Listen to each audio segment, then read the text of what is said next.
Salut les autodidactes. Je sais pas si je dois continuer à appeler la communauté comme ça. Aujourd'hui, on va parler no-code, mais surtout on va parler freelance car c'est le deuxième sujet après la création de boîte qui m'est le plus demandé. Déjà, il y a une grande question, c'est quand devenir freelance. Est-ce qu'on devient freelance à la suite d'une formation? Est-ce qu'on peut le faire? Est-ce qu'on est légitime? Est-ce qu'on doit attendre? Qu'est-ce qu'on doit attendre? Bref, toutes les questions qui vous obnubilent la nuit et le jour parce qu'effectivement, il faut savoir quand se lancer et surtout que c'est très tentant quand on commence en bubble.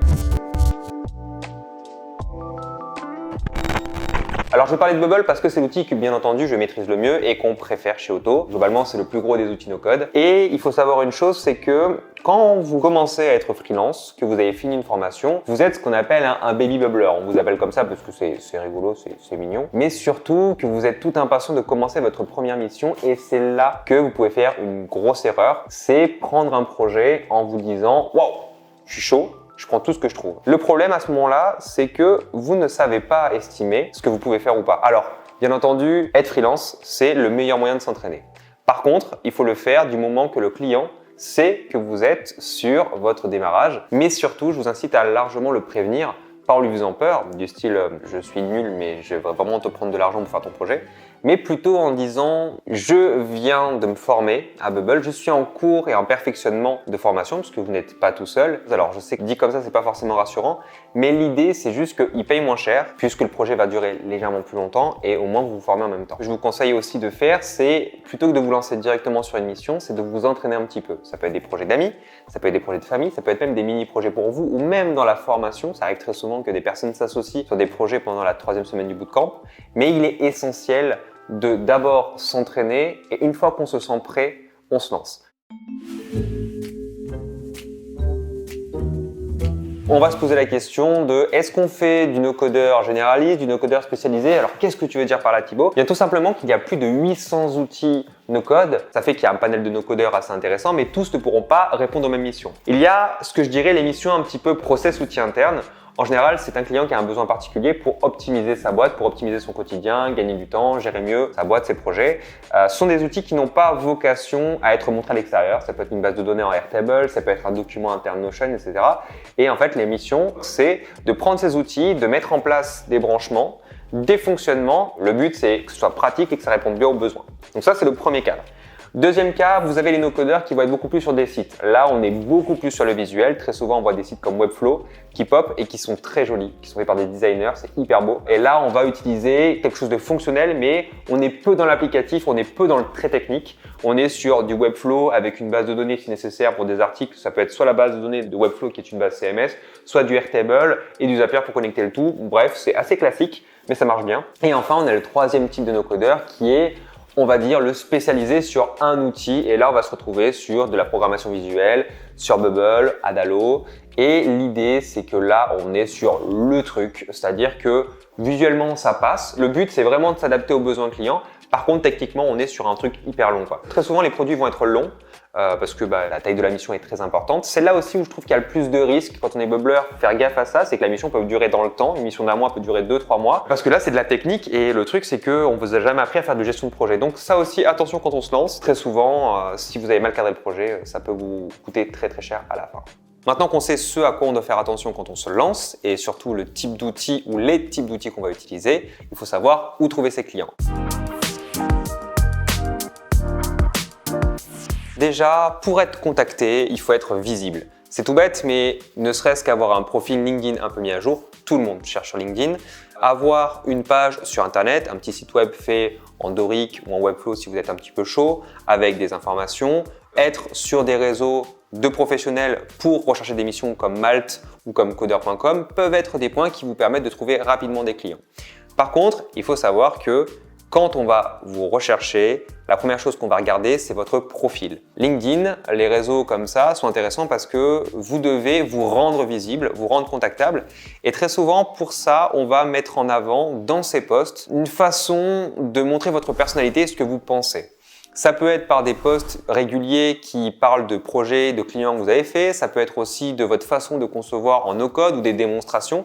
Et très souvent, ce qu'on va vouloir prendre dans un projet, c'est votre personnalité parce qu'il y a un fit forcément avec un client. Et c'est vrai que quand on vous contacte, qu'on voit votre profil et qu'on vous a contacté parce qu'on a vu quelque chose qui était cool chez vous sur votre poste, c'est d'autant plus intéressant parce que ça montre votre expertise même si vous n'avez pas encore eu de vrais clients. Je reviens par rapport au portfolio. Il est de bon ton d'avoir un portfolio, ça peut être une liste de choses, ça peut être un document avec les projets que vous avez fait pour des clients. Si vous n'avez pas de clients, c'est pas grave, vous pouvez montrer des projets que vous avez fait pour vous amuser, pour tester, mais le but c'est qu'on ne puisse pas remettre en cause ce que vous avez fait. Il n'y a pas d'études pour être no-codeur, il n'y a pas encore de certification no-codeur, de certification en Bubble, certification en Webflow et malheureusement ça ne va pas servir à grand chose pour que le client se repère. Donc il a besoin de voir, il a besoin de tester que ce que vous dites c'est pas fake.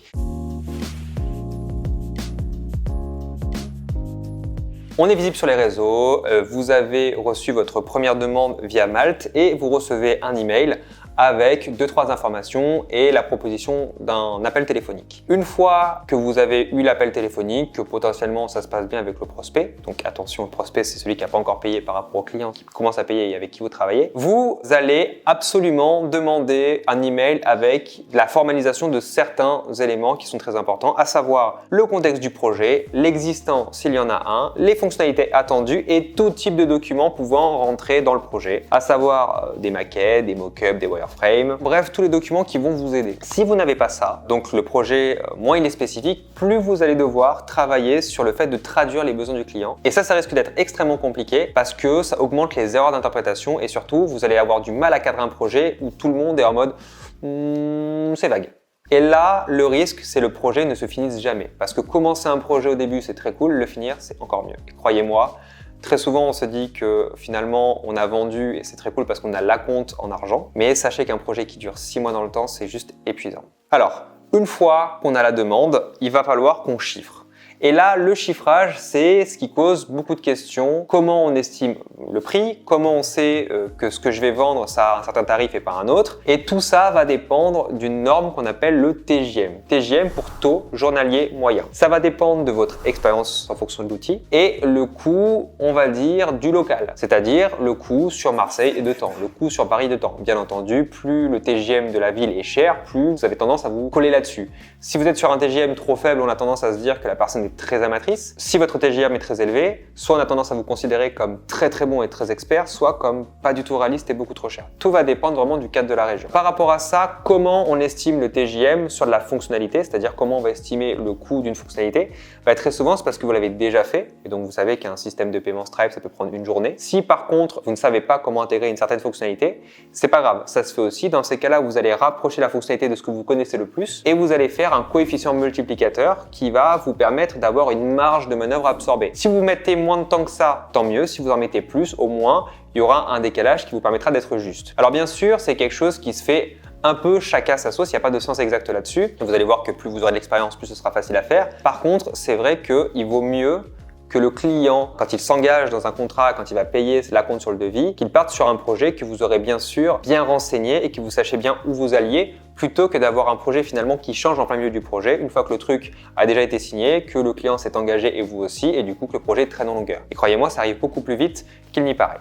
Enfin, l'acompte. L'acompte, c'est quoi? C'est quand on va recevoir une somme d'argent avant de démarrer le projet. C'est extrêmement important. J'en ai fait l'expérience un jour parce que c'était une connaissance. J'ai pas fait d'acompte, j'ai bossé et arrivé à 95% du projet, la personne s'est retirée du projet, a décidé qu'elle ne voulait plus le faire et a pas payé. Donc on se retrouve dans quelque chose où même s'il y avait un contrat signé plus ou moins, il n'y a pas eu d'acompte, donc j'ai rien récupéré. Donc faites un acompte à tous les coups, c'est une preuve d'engagement de la part des parties. Et il y a plusieurs types d'acomptes. Il y a l'acompte avant projet, très souvent qui représente 30 à 50% du projet. Il y a l'acompte à la fin du projet qui représente la somme restante. Et parfois il y a 3 acomptes, un acompte au début, un acompte au milieu et le solde total à la fin. Et dans ces cas-là, ça peut être du 30-30 et 40. Voilà, ça peut arriver comme ça aussi, c'est à vous de voir, il n'y a pas de règle fixe, la seule chose qui est importante c'est qu'il y a un acompte en début de projet.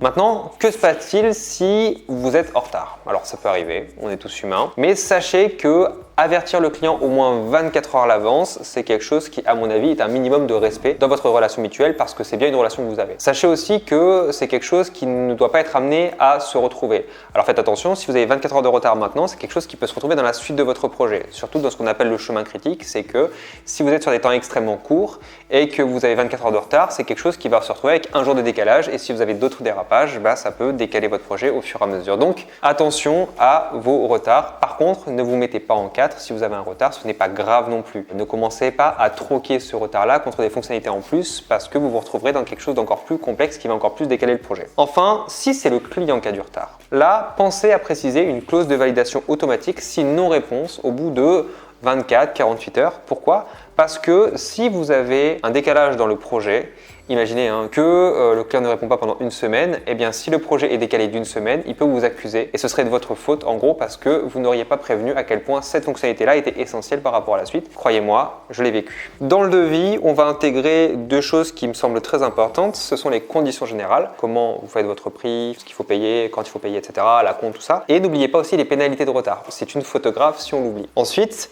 il y a une chose que je vous conseille aussi d'intégrer, pas tout le monde le fait, mais c'est important, c'est un rétro-planning. Et ce rétro-planning-là, il va être la base de votre projet. Et vous allez indiquer dans ce rétro-planning les temps où vous allez faire certaines fonctionnalités et à quel moment, dans les jalons, vous allez les montrer. Les jalons, ce sont des étapes temporelles où vous fixerez des réunions à l'avance avec le client pour que chacun s'organise et puisse assister à ces réunions. Les jalons sont très importants en termes de validation du projet qui a été fait jusqu'à présent, mais aussi pour voir si le client ne change pas d'idée. Alors c'est rare sur un projet de quelques semaines, mais du moment qu'on dépasse les 2 mois, il peut arriver que votre client change d'avis parce que le projet évolue et il faut prendre en compte que de manière agile, les choses peuvent évoluer. Alors, si c'est une petite modification, c'est-à-dire quelque chose qui prend pas de temps supplémentaire. Dans ces cas-là, c'est à vous de voir si vous voulez le faire ou pas. Et ça peut être OK si ça remplace une fonctionnalité existante et que ça ne vous impacte pas.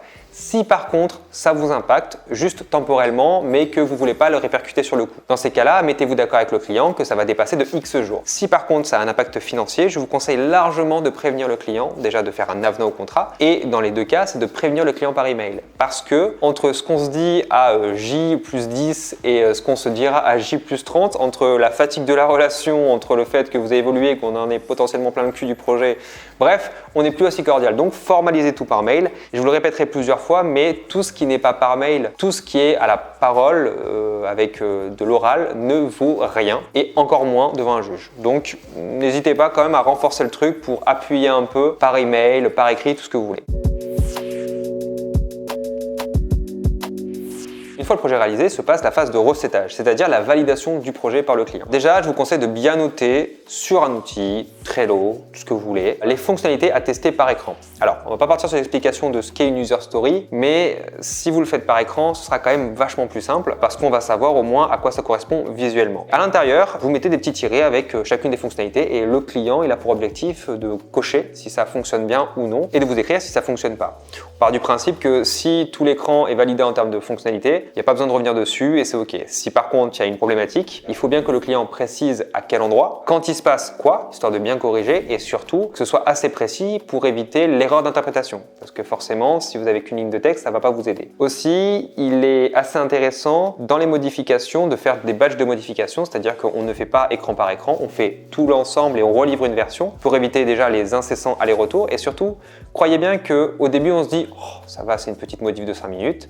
Le problème c'est que quand il y a 30 modifications de 5 minutes, c'est un enfer. Donc on essaye de maximum faire 2 à 3 allers-retours sur des gros batchs de modifications et ne vous laissez pas avoir par le côté no-code. C'est pas parce que c'est no-code que c'est moins chiant, c'est pas magique. Donc le but c'est qu'on va préciser dès le début au client qu'on ne peut pas faire 15 allers-retours en fait. C'est 2-3, lui au moins il est carré et toi tu sais où tu vas au moins dans ton projet. Enfin, quand on a finalisé le projet, on essaye au maximum de faire ce qu'on appelle une fin de contrat. C'est-à-dire qu'on finalise par écrit que c'est terminé, que notre relation s'arrête ici, que le projet qu'on a rendu, il est validé, on se dit au revoir et c'était cool. Pour éviter tout simplement que le projet s'étire en longueur parce qu'il n'y a rien de pire qu'une relation qui se dégrade à cause d'un projet qui ne se finit pas. Par contre, si bien sûr votre client veut de la maintenance, là ce sera autre chose, mais ça on ne le traitera pas dans cette vidéo. Merci d'avoir regardé cette vidéo. On essaie de faire de plus en plus de formats sur le côté freelance no-code parce que c'est quelque chose qu'on trouve assez cool et on a pas mal de demandes pour le coup. Alors comme vous le voyez, on est dans des nouveaux locaux, donc ça c'est cool. Donc abonnez-vous pour plus de vidéos sur le no-code, sur le freelance, sur Bubble pour le plaisir et n'hésitez pas à activer la cloche pour avoir plus de notifications. Salut!